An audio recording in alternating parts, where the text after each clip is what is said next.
13వ ఆవిర్భావ దినోత్సవం తెలంగాణ రాష్ట్ర ఏర్పాటు సందర్భంగా ఉద్యమకారులుగా తెలంగాణ ఉనికి అస్తిత్వం బలంగా ఉండాలని కోరుకునే ఒక నాయకునిగా, పౌరునిగా మీరు తెలంగాణ ప్రజల ముందున్న తక్షణ కర్తవ్యం ఏమిటి? తెలంగాణ ప్రజలు ఎట్లా మసులుకోవాలని మీరు సూచన చేస్తారు? ఒకటి, అందరి ఇళ్ళల్లో పిల్లలు ఉంటారు. రకరకాల ఏజ్ గ్రూప్స్లలో ఉంటారు. ఇప్పుడు శ్రీశ్రీ ఎప్పుడో 64లో పాట రాశాడు.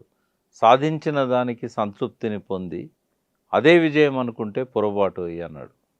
సరిగ్గా తెలంగాణ ఇవాళ అదే దశలో ఉంది. తెలంగాణ తేవడమే ఒక జీవిత లక్ష్యం అనుకున్న మేము తెచ్చిన తెలంగాణను తేవడం కంటే ఎక్కువగా కష్టపడి దీన్ని కాపాడుకోవాలి. ఈ ఫలితాలను మనము భద్రపరచుకోవాలి. ఇంకా ఉన్న స్థితి నుంచి ఉన్నత స్థితికి పోవడానికి ఇంకా కష్టపడాలి అనేది ఇప్పుడు తెలిసొచ్చింది. ఎందుకంటే ఆ 9.5 సంవత్సరాల్లో సరే ఏదో కేసీఆర్ గారు కొంతమందిని పట్టించుకోవట్లేదు, ఉద్యమకారులను పిలవట్లేదు, మాట్లాడట్లేదు అని ఇట్లాంటి అసంతృప్తి ఉన్నా కూడా సంక్షేమం పట్ల కానీ అభివృద్ధి పట్ల కానీ ఆయన చేస్తున్న వాటిని చూసి చాలా గర్వంగా ఉండేది. భారతదేశంలోనే ఎక్కడనో అట్టడుగున ఉన్న తెలంగాణను ఒక్కొక్క రంగంలో పైకి తీసుకొస్తున్నాడు అని చెప్పి ఒక నమ్మకము, ఒక సంతోషము. మనం అన్నది సాధించి చూపెట్టాం. బట్టలు వేసుకో కరెంటు తీగల మీద అని చెప్పిన కిరణ్ కుమార్ రెడ్డికి 6 నెలల ఆ తీగల మీద ఎప్పుడూ ఆగిపోని కరెంటును ప్రసరింపజేసి ముట్టుకుంటే షాక్ తగిలేటట్టు చేయగలిగినాం మనం. అంటే ఒక గర్వం ఉండేది, కొంచెం వ్యక్తిగతంగా అవమానాలు ఉండేది. బట్ తెలంగాణ కోసం కదా మనం పనిచేసింది. నా కోసమో నీ కోసమో కాదు కదా.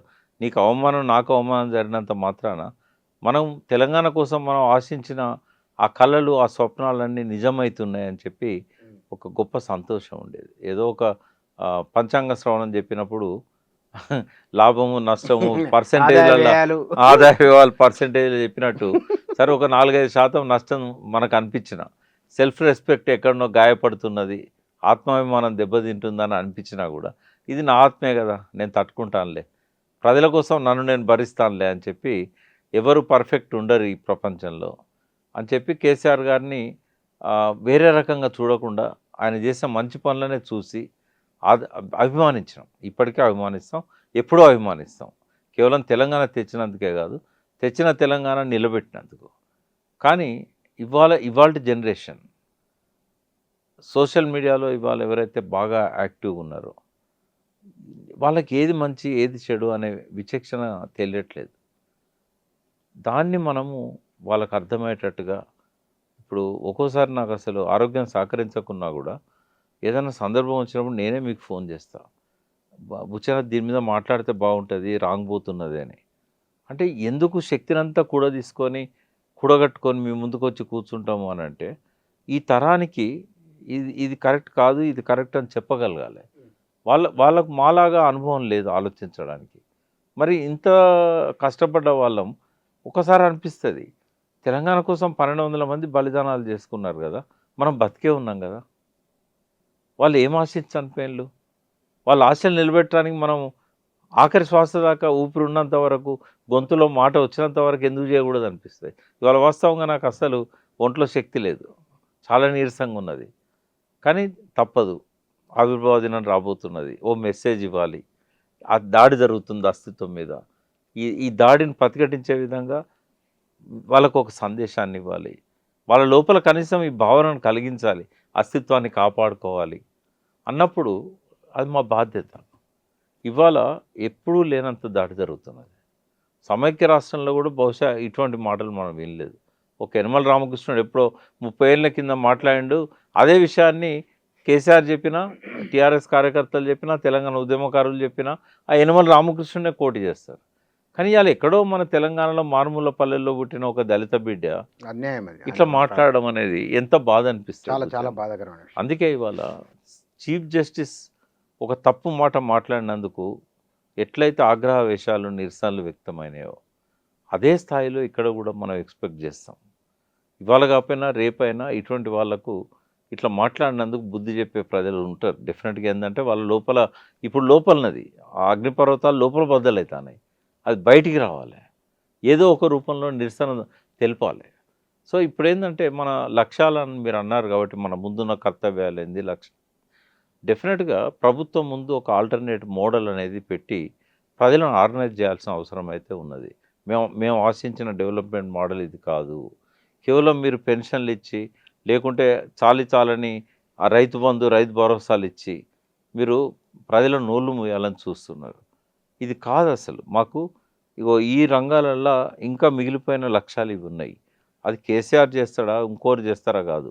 ప్రభుత్వం అనేది ఎప్పుడు నిరంతరం ఉంటుంది. ఇవాళ సీట్ల కేసీఆర్ ఉండొచ్చు, లేకపోతే రేవంత్ రెడ్డి ఉండొచ్చు, రేపు ఇంకోరు ఉండొచ్చు. కానీ తెలంగాణ సాధించిన తర్వాత ఒక దశ, ఒక దిశ, ఒక గమనం, ఒక గమ్యం ఇది అని చెప్పగలగాలి. ఇవాళ ఏమైందంటే అందరి లోపల మౌనమే కనబడుతూ ఉంది. సరే ఎవరన్నా కదిలించినప్పుడు మొన్న మేము అస్తిత్వ వేదిక పెట్టిన రోజు 150 మంది వస్తారనుకుంటే 400 మంది వచ్చారు. అంటే అది దేనికి సంకేతం? అంటే యువకులు సిద్ధంగా ఉన్నారు, ఉద్యమకారులు సిద్ధంగా ఉన్నారు. వీళ్ళకి అస్త్రాలు అందించాలి, వీళ్ళకు ఏం చేయాలనో ఒక డైరెక్షన్ ఇవ్వాలి. ఇగో ఇప్పుడు అది కావాలి. కేవలం విమర్శించడానికో రేవంత్ రెడ్డిని తిట్టడానికో కాదు. మాకు ఇది కావాలి. అప్పుడు ఎట్లయితే మా భూములు మాకే, మా నీళ్లు మాకే, మా ఉద్యోగాలు మాకే అనేది గర్జించినాము, ఇప్పుడు కూడా అదే.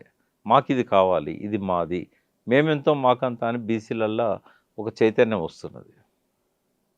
అది కేవలం కుల చైతన్యం వరకే ఆగిపోకూడదు. అది ఈ అస్తిత్వ చైతన్య ప్రతీకగా మారాలి. అందుకోసం ఏంటంటే మీడియా కావచ్చు, మనలాంటి ఉద్యమంలో అన్నిటినీ త్యాగం చేసి కూడా పాల్గొన్న వాళ్ళం ఉన్నాం. ప్రాణాలు త్యాగం చేసిన వాళ్ళు ఎట్లాగో వాళ్ళు లేరు, బట్ వాళ్ళ ఆశయాలు మిగిలే ఉన్నాయి, వాళ్ళ స్వప్నాలు ఇంకా పూర్తి కాలేదు. కాబట్టి వాటి కోసం మనం ఏంటంటే మళ్ళీ ఉద్యమాలన్నిటివి రావాలి, సమస్యల ప్రాతిపదికగా రావాలి, ఆశయాల స్వప్నాల ప్రాతిపదిక కూడా రావాల్సిన అవసరం ఉన్నది. ఒక గొప్ప సంస్కృతి తెలంగాణ సంస్కృతి. అదేంటంటే మాకు ఎవరిది అవసరం లేదు, మాది మాకుంటే చాలు, మేము ఎవరి తెరువు పోం, మా తెరువుకి ఎవరైనా వస్తే మేము ఊరుకోం. దాన్నే మనము సందర్భానికి తగ్గట్టుగా మన సంస్కృతిలో ఉన్న ఒక విశిష్టతని, ఒక గొప్పతనాన్ని, ఒక ఇప్పుడు ఏ గడ్డ మీద ఇటువంటి పోరాటాలు జరగలేదు. భారతదేశం మొత్తంగా చూసినా కూడా నిరంతర పోరాటాలు 100 సంవత్సరాలు విఫలమైన తర్వాత కూడా కొత్త శతాబ్దిలో మొదటి పోరాటాన్ని విజయవంతం చేసుకున్న ఉజ్వలమైన చరిత్ర మనది. కాబట్టి ఇక్కడ నిరాశ నిస్పృహతో చెతికిలబడరు. ఫలితాలు సాధించినంత మాత్రాన సంతృప్తిని పొంది చల్లబడరు. వాళ్ళు అనుకున్న స్వప్నం పూర్తయ్యేదాకా. కాకపోతే డైరెక్షన్, లీడర్షిప్ చేయబట్టి నడిపించేవాడు కావాలి. నడవడానికి సిద్ధంగా ఉంటారు జనం. ఏం కావాలనో వాళ్ళకి తెలుసు, కానీ దాన్ని గొంతు లోపలనే నొక్కేసే ప్రయత్నాలు ఉంటాయి. అది గొంతు దాటి బయటికి రావాలి. అందుకే ఈ 13వ తెలంగాణ ఆవిర్భావ దినోత్సవాన్ని మనం ప్రజలకు అంకితం చేయాలి. ప్రజల ఆకాంక్షలను మరొక్కసారి వినిపించాలి. ఎక్కడ ప్రపంచవ్యాప్తంగా ఈ ఉత్సవాలు నడుస్తున్నాయి. ఆస్ట్రేలియాలో పెడుతున్నారు, న్యూజిలాండ్లో పెడుతున్నారు ఈ ఆవిర్భావ దినం, మలేషియాలో పెడుతున్నారు. ఇటు చూస్తే అమెరికాలో చాలా రాష్ట్రాలల్లో ఆవిర్భావ దినం జరుపుతున్నారు. అక్కడంతా వాళ్ళ ఎజెండా ఇది కావాల్సిన అవసరం ఉన్నది. ఇప్పటివరకు ఏం సాధించాం, ఇక ముందు ఏం సాధించాలి, జరిగింది సమీక్షించుకోవాలి, జరగబోయేది ఒక ఎజెండాగా ముందు పెట్టాలి. అది కేవలం ఒక డల్లాస్లో జరిగితే డల్లాస్ వరకే పరిమితం కావద్దు. అది ప్రజాభవన్కి రావాలి, అది రేవంత్ రెడ్డి క్యాంప్ ఆఫీస్కి రావాలి, ఆ సెక్రటేరియట్ తలుపు తట్టాలి. కనీసం వాళ్ళు ఒక తీర్మానాలు చేస్తేనే పంపాలి. ఈ పాలన గాడి తప్పుతున్నది. అక్కడన్నది ఎవరన్నా కావచ్చు, ఏ పార్టీ అన్నా కావచ్చు, కానీ తెలంగాణ ప్రజలకు ఇది కావాలి. ఇది మా అస్తిత్వం, మా అస్తిత్వం మీద దాడి జరుగుతూ ఉంది, ఇంకోసారి సహించము, మీ వాళ్ళని మీరు కంట్రోల్ చేసుకోండి అని చెప్పి చంద్రబాబు నాయుడుకి ఈ పాటికి ఒక 100 ఉత్తరాలు రావాలి, 100 మెసేజ్లు రావాలి డైరెక్ట్ ఆయన ఫోన్లలో కానీ, వాళ్ళ పార్టీ నాయకుల ఫోన్లలో కానీ.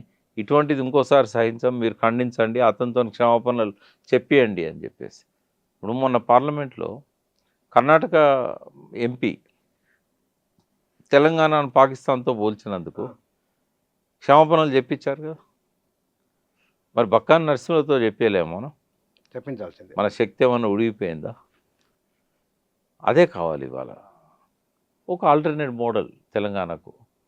కేసీఆర్ వదిలేసిన ఏవైతే అసంపూర్తి లక్ష్యాలు అవి సాధించే దిశగా ఆ ప్రెజర్ అనేది బిల్డ్ చేయాల్సిన అవసరం ఉంది. మనం పెట్టినటువంటి అస్తిత్వ వేదికలు అది ఊరూరా రావాలి, ఆ చైతన్యం ఊరూరా వ్యాపించాలి. ఇప్పుడు కాలేజీలల్లో ఎక్కడ చూసినా విద్యా సంస్థలల్లో రాజకీయాలు అంటే కనబడతలేవు. అది ఒక పెద్ద తప్పది, ఒక పెద్ద లోపం. అది కేవలం హైదరాబాద్ సెంట్రల్ యూనివర్సిటీలో లేదా జేఎన్యూలో ఇట్లాంటి కానీ ఎన్నికలు జరుగుతున్నాయి. విద్యార్థులు రాజకీయాలు తప్పకుండా పరిశీలించాలి. ప్రత్యక్ష రాజకీయాల్లో జోక్యం చేసుకోవడానికి అవకాశం లేకపోయినా ఏం జరుగుతుందో తెలుసుకోవాలి. విద్యార్థి సంఘ రాజకీయాలు ఏవైతే ఉంటాయో అవే వారిని లీడర్స్గా తయారు చేస్తాయి. ఇవాళ లీడర్షిప్ ఎక్కడి నుంచి వస్తున్నది? కాలేజీల నుంచి వస్తలేదు. ఇవాళ 10th క్లాస్ డ్రాప్ అవుట్స్, ఊళ్ళల్లో ఉన్న యువకులు, వాళ్ళ నుంచి వస్తుంది లీడర్షిప్. అది కాదు కదా.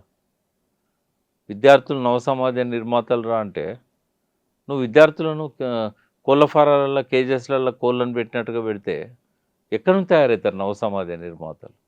యూత్లో కూడా కేవలం ఈ బానిస భావాలను పట్టుకొని ఈ నాయకుని వెనుక ఆ నాయకుని వెనుక ఏటే చెప్తారు తెలుసా? నేను మల్లారెడ్డి మనిషిని తెలుసా నీకు? అంటే నీకు లేదా వ్యక్తిత్వం? నువ్వు ఎవరి మనిషివి కాదా, నువ్వు మనిషివి ఫస్ట్. నీకు నువ్వు నిలబడు.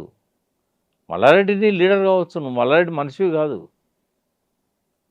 ఇవన్నీ పోవాలి. ఇటువంటి ఆ భావజాలం అనేది మనం విద్యార్థుల్లో యువకుల్లో తీసుకురావాలి. అదే ఇవాళ ఆవిర్భావ దినం సందర్భంగా మనం మళ్ళొకసారి పునరంకితం కావాలి, సాధించిన లక్ష్యాలను భద్రపరచుకోవడానికి, అసంపూర్తిగా ఉన్న లక్ష్యాలను సాధించుకోవడానికి.